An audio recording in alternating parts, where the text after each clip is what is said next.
இன்றைக்கி நாம் ராகி மாவில் வடை எப்படி செய்கிறதுன்னு பார்க்கலாம் வாங்க. தேவையான பொருட்கள் பார்த்துக்கலாம்.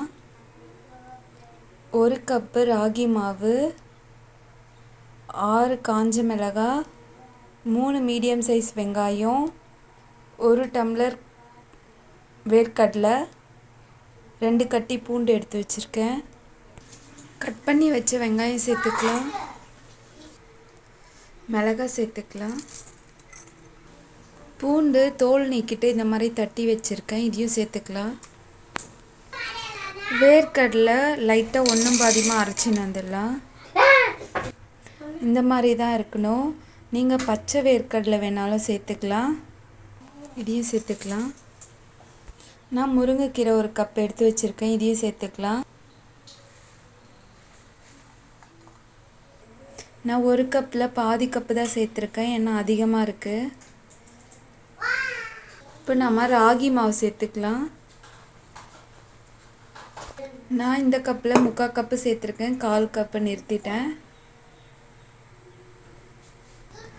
3/4 டீஸ்பூன் சால்ட்டு சேர்த்துக்கலாம். தேவையான அளவு தண்ணி ஊற்றி நம்ம பசைஞ்சிக்கணும். நம்ம வடைக்கு எப்படி மாவு பசையுமோ அந்த மாதிரி பசைஞ்சிக்கணும் இந்த மாவை. நான் சன்ஃப்ளவர் ஆயில் தான் யூஸ் பண்ண போகிறேன். நீங்கள் வீட்டில் என்ன ஆயில் யூஸ் பண்ணுறீங்களோ அதையே யூஸ் பண்ணிக்கலாம்.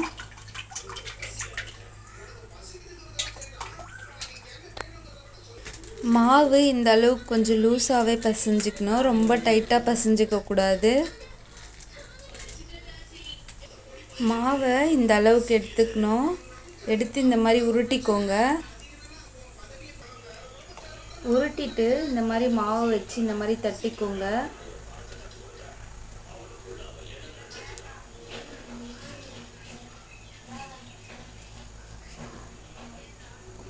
இப்போ எண்ணெய் நல்லா காஞ்சிட்ருக்கு. இந்த மாதிரி தட்டிக்கணும். இப்போ போட்டுக்கலாம்.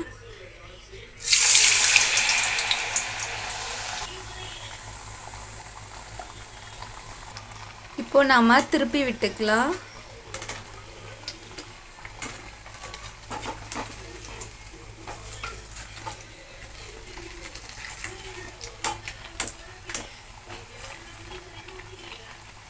இப்போது நல்லாவே வெந்துட்டுருக்கு. ராகி வடை எடுத்துடலாம்.